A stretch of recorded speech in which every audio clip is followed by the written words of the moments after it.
Hello everybody, HCC788 here, and this is the inaugural video of my Minecraft playthrough.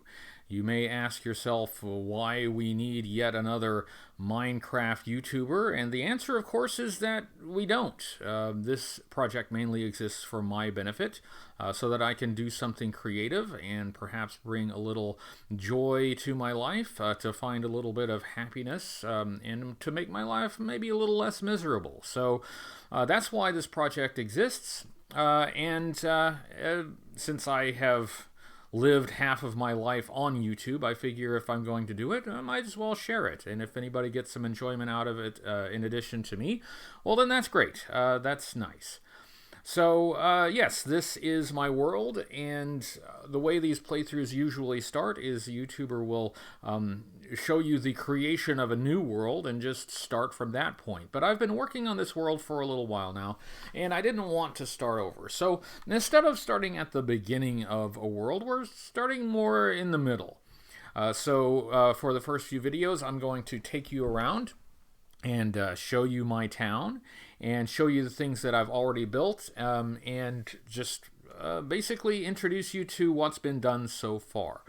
You will notice that there are some things that have already been accomplished. For instance, I've already beaten the End Dragon, and I've already been to the Nether. Of course, I have to in order to beat the End Dragon. But there's still plenty of things to do in the world, plenty of things that I haven't done yet. For instance, I have not beaten the Wither, so that's a project that we'll take on. I have not yet found a lush cave yet, and I'm sure that exists in my world. I will want to find one of those. And there are building projects that I want to work on. I'm not the best builder. I'm not the best at anything, really. But one of the projects that I have is I want to get better. I want to practice building things. I want to practice building redstone devices. I want to practice building new types of structures. And I want to improve my skills. So you will hopefully watch as we start with a low skill and work our way up.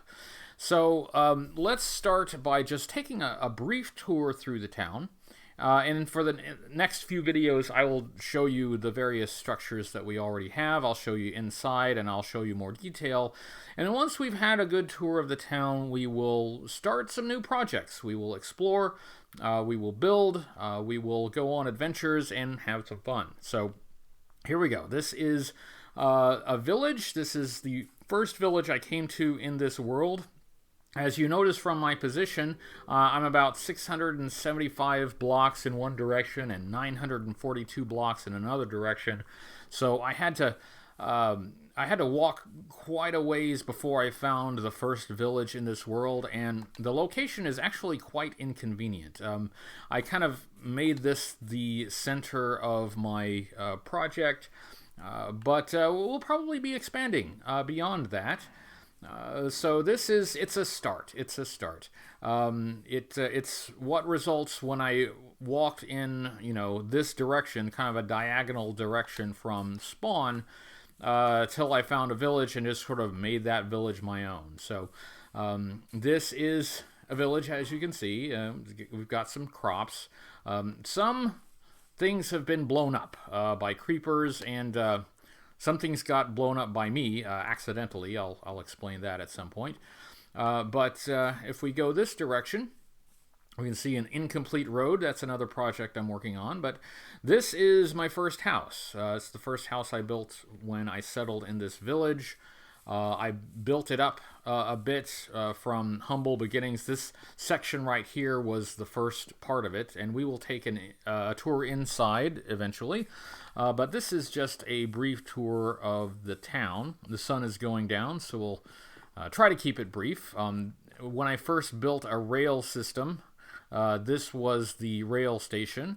That is not operative right now. I've closed it because I built a new rail station over there.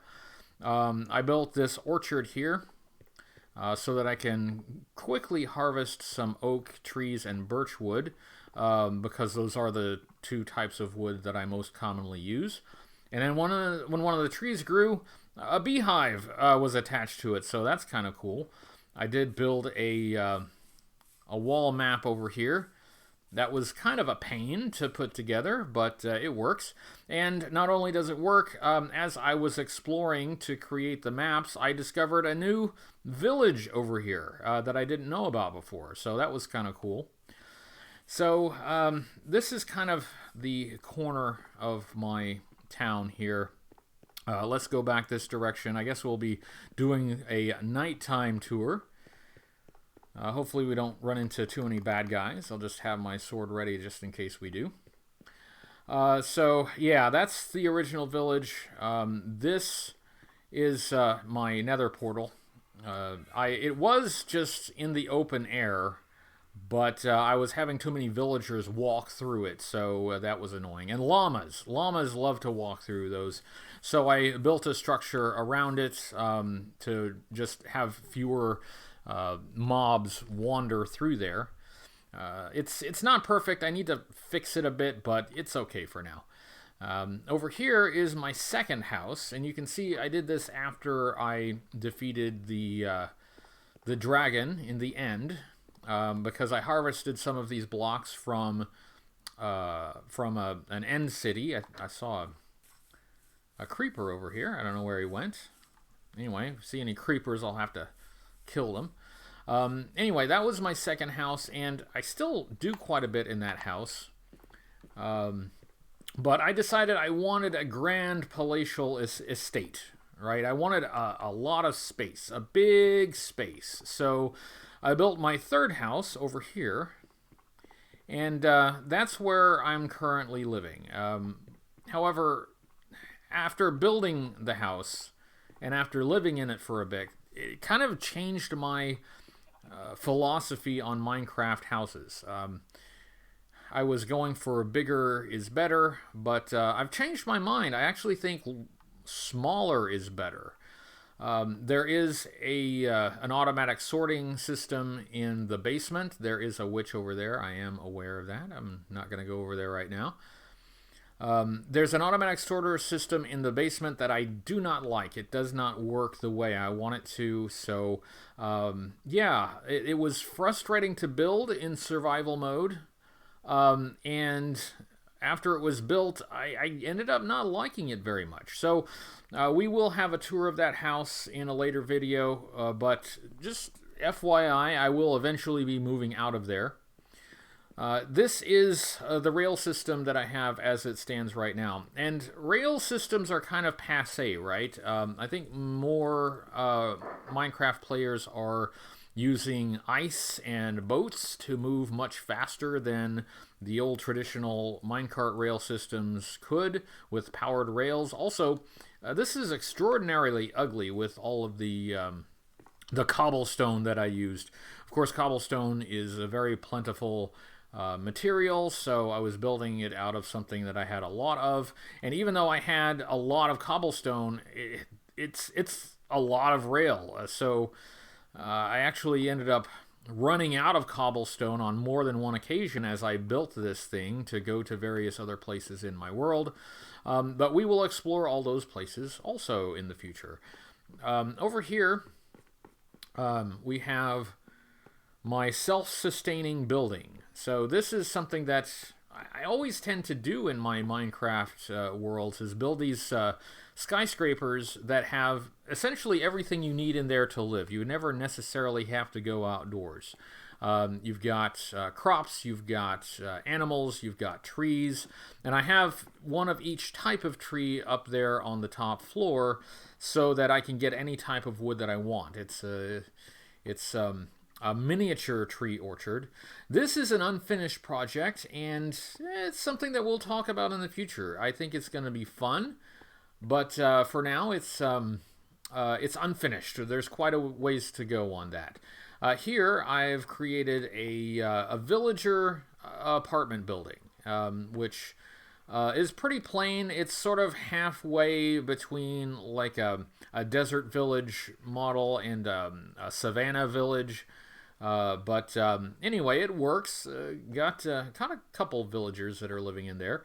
Unfortunately, some of my villagers did end up getting getting killed off or just wandering into my nether and getting destroyed by the dangers of the nether.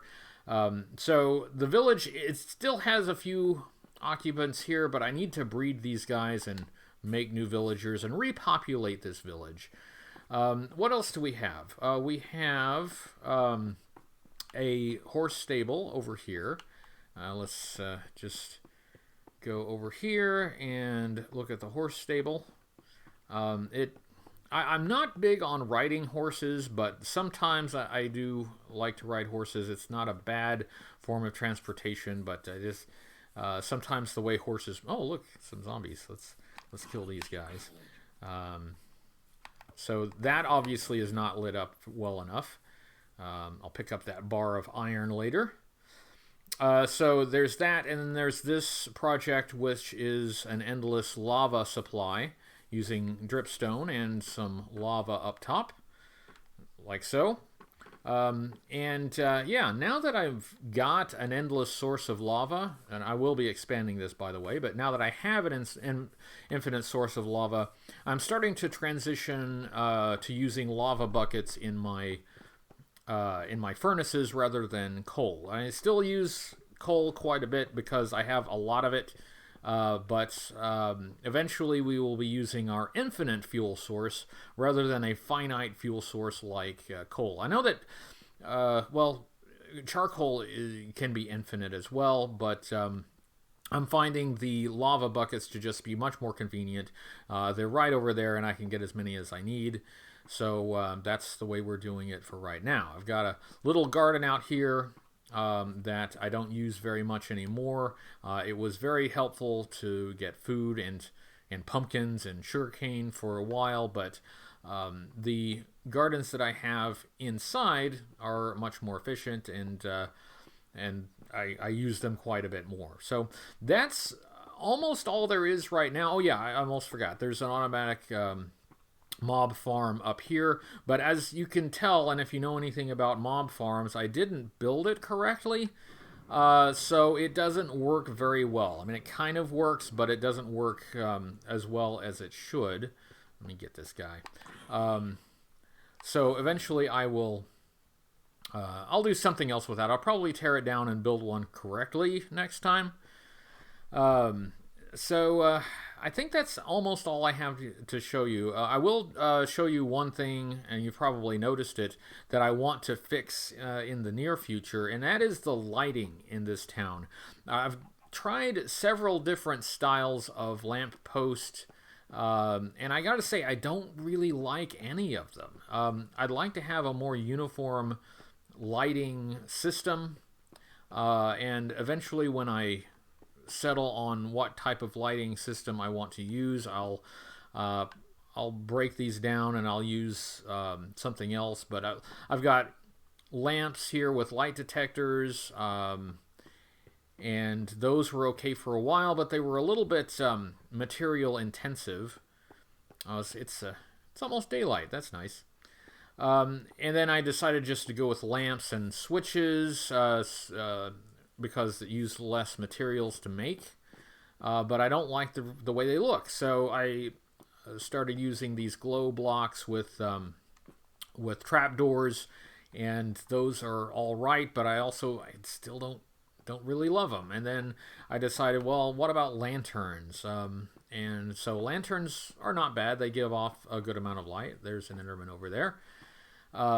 But I don't really like the look of lanterns either. I've used them quite a bit, but it's not great. There are other lighting options. Of course, there's glowstone, and I've used quite a bit of glowstone, but glowstone is becoming kind of hard to find in my nether anywhere near my portal. So glowstone is becoming a challenge.